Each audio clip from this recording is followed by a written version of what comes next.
Hello, hello. Welcome back to Loki's Librarian. If you are new here, welcome. I am your librarian, Katrina, and on Sundays I do this thing called World's Books and Booze, where I review a book and mix up a cocktail. Pin in that for a moment. This month we've been looking at Japan, so wrapping up the month with a look at this week's book, Shinto, The Kami Spirit World of Japan, by Sokyo Ono. Usually I do an accompanying cocktail, but this week I'm just not feeling it. Honestly, I'm just not feeling it. So instead I'm just doing a cup of Japanese tea. It is Yamasan Kyoto Uji Hojicha tea. It's green tea. I'll throw a picture of it up here. So let's do this. I left this steeping for a few minutes so it'd be nice and ready to go. Let's see if I can pour this out without making a big old mess. Ooh, I might be able to read tea leaves after this. A cup of tea. Ideally, it's going to be for 4 cups. I don't have the small little Japanese tea set, so I'm just going to enjoy it in my biggish cup here. So, when I started my journey on religious explorations last year with The World's Religions by Houston Smith, this book, I'm trying to put book covers over here, links up here. So this book, right? He had categorized Shinto as a primitive religion. I feel, after reading this book, I feel a lot like he sold this short shrift. Like he just kind of glossed over it because he didn't understand or didn't want to take the time to understand. To be fair, I think from reading his book, he'd spent more time in China, and Japan has a very fraught history. If you know anything about World War II history, you understand where I'm coming from with that. So I can see where he would maybe just kind of gloss over Shinto in Japan. This book correctly identifies Shinto as an indigenous religion, and virtually the entire population of Japan practices. It's like 80% of Japan practices Shinto. The beauty of Shintoism is that it does allow for plural practice. So while basically all Japan practices Shintoism, they all also practice another form of religion. And from last week's book, the Pax Tokugawa, up here, Cultural Flowering of Japan, by Hagatoru, we learn that the vast majority of the second faith in Japan is Buddhism. So he cites 87 million as practicing Shinto and 84 million practice Buddhism. A distant second, and I mean far distant second, is Christianity at 1.9 million. The total population of Japan is 126 million. So between, say, 70 and 80% of Japan practices one form of religion or another, and a lot of them practice multiple forms of religion. And that's fine. Plural practice is completely allowable within the Shinto faith. So what is Shinto? Well, at its heart, it's the worship of Kami, and I really hope I'm saying that correctly. What are Kami? Or rather, who is Kami, right? Kami. It's quote, fundamentally the term is an honorific for noble sacred spirits, which implies a sense of adoration for their virtues and authority. All beings have such spirits, so in a sense, all beings can be called Kami or be regarded as potential Kami, end quote. From the book, obviously.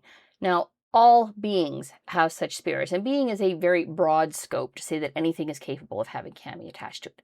Anything. Widely, Shinto is known for tree worshipping, and part of this is that the shrines for Shinto are frequently, but not always, set in small groves by the wayside or within city limits. So trees are very naturally part of it, but mountains are sacred. Stones can be sacred.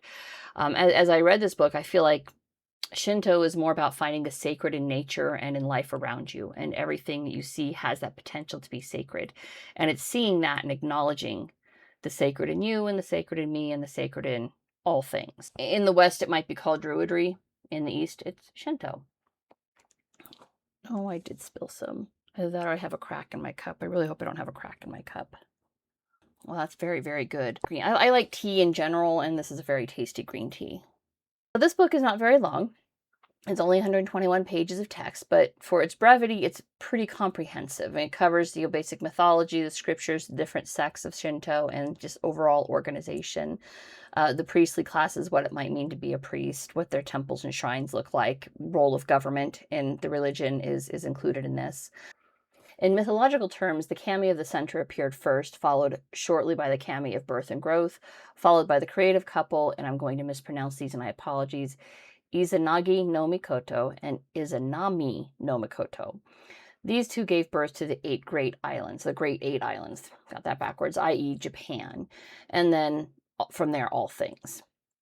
Now, 3 of the kami who are the most august and thus the most revered are the sun goddess Amaterasu o Mikami.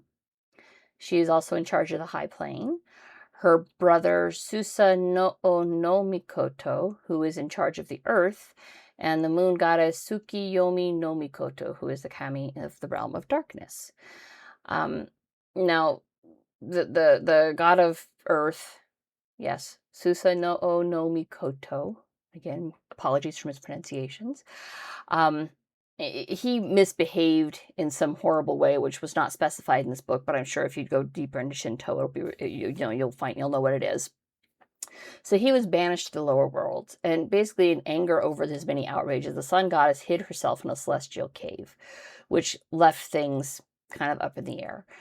And in return for that, because she was hiding, the her grandson, Ninigi no Mikoto, was instructed to descend and rule Japan after the god in charge of Earth, because he misbehaved, so he was banished. The sun goddess hid her face in anger, and somebody needed to be in charge, so they sent down the kami to rule over Japan because of this. And that kami was Ninigi no Mikoto. Blanket apologies. I know I'm mispronouncing things. Anyways, so he took over. Now, these are the basic mythos that guide Shinto. And it was interesting because this book references several works of Hayao Miyazaki, namely Princess Mononoke. If you've ever seen that, and his movies are all fantastic, but if you've ever seen Princess Mononoke, the tree spirits there are called the Kodama, and they begin to die out when the forest is attacked, right? And when the attacks stop, they start to come back. That's very, very in your face mythology, right? You see it, you know it, you love it. You're like, okay, yes, those are the spirits of the trees. They're going to die because the trees are dying. But when you stop killing the trees, they're going to come back, much like the forest will. It's very, no hidden messages, right? But then he mentions Spirited Away. And No Face's attraction to the kindness of Chihiro in there shows him, and No Face's attraction to the kindness that Chihiro shows him, okay? Her lack of interest in the gold he offers. Have you ever seen that? No Face goes around handing out gold, and of course this is a symbol for corruption, right? If you're just drawn to the gold, then you're just going to be corrupted and corrupted and corrupted. And Chihiro has absolutely no interest in the gold, but she's kind to him because it is the right thing to do. And that is all a large metaphor for finding your way back to harmony with nature. Now, the Kodama parallel is pretty obvious. Like I said, tree dies, the tree spirit dies. That's pretty obvious, right? Killing a tree, the tree spirit's going to come back. I had never considered the connection between the lack of harmony with nature and No Face until I read this book. Connections which I'm sure are blatantly obvious to any Shintoist. Complete West already here. I just love Spirited Away because it's a great story. I didn't know that connection to Shinto until I read this book, so that was interesting to learn. This book describes the shrines, the differences between shrines and temples, and actually how they can be taxed and regulated differently in Japan. Torii gates, what they are and how they came to be and what they represent. Government role in state religion, practices of Shinto, and how Shinto is not really a religion that one can convert to. Like most of Japan was born into it and raised with Shinto from the womb, with various blessings and knowledge being kind of inculcated at birth and beyond. He does discuss what formal prayer and offerings look like and what an ideal family shrine might entail, as well as the reality of a quick obeisance and nodded prayer as one goes about their busy day. So like you might have the formal shrine set up, and ideally somebody's going to go every day and bow and sit quietly with the kami and make your obeisance and say silent prayers. And in reality, most of them are going to be like, walk by, thank you, and move on, right? Okay, that's reality. And that's reality for most of us. Most of us are too busy to engage in formal worship every single day. And that's not just for Shinto, that's basically all religions. Importantly, for worship and festivals, this chapter opens with, quote, "In Shinto, all life is lived in communion and in accord with the mind of the kami, which afford the devout constant protection. Daily life is regarded as service to the kami, that is, as matsuri, a term generally associated with only gala occasions and elaborate processions, but which has deeper meaning of service and worship," end quote. I think in reading this book, my sense is that to be Shinto is to live mindfully, aware of your actions, and to be respectful to the spirits around you and grateful for the gifts they provide. And while not specifically addressed in this book, I kind of wonder if that's the reason, like, spitting in public places in Japan is illegal. And it's not just because it's a completely disgusting habit, but because it is disrespectful to the kami. At least that's That would be how I would interpret that. And since people are in a state of becoming kami, it's disrespectful to people too. So I kind of feel like that might play a part. Obviously, I'm just guessing here. I am, pardon the pun, spitballing an idea here. But I don't know if that's true. It's just a sense I get. Like Shinto probably guides more of what Japan is than even most Japanese people realize. I mean, so consider from that perspective, if Shinto is about being respectful to the kami, then the argument could be made that the entire nation are practicing Shintoists, not just the 87 million cited at the beginning of this, because Japan is pretty universally known for their high levels of respect. I do find it interesting and refreshing that in Shinto, nothing is inherently good or evil. I mean, in Christianity, thou shalt not kill, and pride is one of the 7 deadly sins, right? But in Shinto, you can kill in defense of self or others, and you don't have to necessarily feel bad about that. You're defending yourself. Ritual suicide is a way to expiate shame and restore pride in the family. In the book I read a few weeks ago, The Battle of Sekigahara, here by Chris Glenn, he mentioned at least one samurai post-battle who ran into this very conundrum because he had converted to Christianity and so was unable to commit seppuku. And I think he got around it by having one of his retainers who was not Christian execute him. One does kind of wonder how he got around the commandment not to kill, but was able to participate in the battle. But that is not a matter for my conscience. That's between him and his gods. This book is a very basic primer on a religion that's not really well understood here in the West. As I said, Houston Smith classified it as a primitive religion, but here's the thing. All the hallmarks are there for a major organized religion. I mean, 87 million practitioners is not nothing.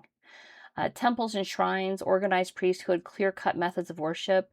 And if the only reason for classifying it as a primitive is lack of scripture, I kind of have bad news for you there too. No, Shinto does not actually have scripture like a Bible, the Torah, or Quran, right? It doesn't have the surahs you would find in Buddhism, for example, or Confucius says that Confucianism. They don't have those sorts of scripts, but they do have records that they use as foundational texts. The Kojiki, yeah, I said that right, aka Record of Ancient Matters, is the oldest Japanese historical record. It dates to about 712 CE, traces events back to 628 CE. The Nihongi or Nikon Shoki, aka Chronicles of Japan, provides additional details back to 697. The Kujiki, Chronicle of Ancient Events, and Kogoshui, Gleanings from Ancient Stories, Engi Shiki, Detailed Laws of the Engi people, go even further back. The Kojiki claims to have been written in 620. Now, the author actually provides some skepticism that says he thinks it may be a forgery, but the fact is the document exists and this is what it claims, and you can't really prove it one way or the other. From a historical perspective, what is interesting to me is that these texts cover a period of Japanese history that in the West we still call the Dark Ages, largely because we have virtually no written history from this time period. And we are literally in the dark as to much of what was happening in Europe during these same periods that Japan has written texts for their history. I don't know, calling Shinto primitive just seems a little cheeky to me, comparatively speaking. It's especially fascinating as if you consider I think it was back in December, I read what did I read back in December? God, I was talking about this book the other day too, and I still was like, what is this? Oh, it may have been even further back. God, it might have been in 2020. It was way back in 2024, so a year and a half ago. The Darkening Age, the Christian destruction of the classical world, right? It's because Christianity destroyed so much of history during that time that we don't know what was going on during that same time period here in the West. So, yeah, calling Shinto primitive seems really cheeky when Christianity was, engaging in extremely primitive acts and destruction of knowledge. I quite like this book. It was short, it was a fast read, it was a basic primer on Shinto. It would be lovely to find books like this on all religions that are just as succinct. What it means to be X, whatever X is. Most of them will just say, well, go read the Bible, go read the Torah, go read the Quran. But really, those tell you the scriptural works tell you a method of what it means to be moral in that religion, to fall within the moral framework of that religion, but not the bare bones of roughly we believe that Christ was born of Mary, Son of God, right? Immaculate Conception. This is what we believe.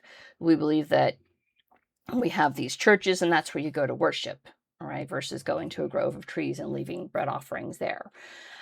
We don't really have that. People put a lot more of their own personal spin on what it means. And I didn't catch a lot of spin here on Shinto. I caught, this is what it is to be Shinto. This is what we believe. This is how we came to be here. This is the role that government has played in this. It was lovely. It was, like I said, I enjoyed it. It was short, it was succinct, it was easy to read, and I understand at least a little bit now of what it means. I feel like if I wanted to understand more, I would actually need to go to Japan and visit some Shinto shrines and speak to some Shinto priests. In fact, the introduction to this book was written by somebody who did exactly that and kind of came into the whole idea of Shinto as just kind of this novelty thing and came away with profound respect for Shinto in Japan. And that's it for this week. If you liked what you saw, don't forget to subscribe, and I will see you guys next Sunday. Bye.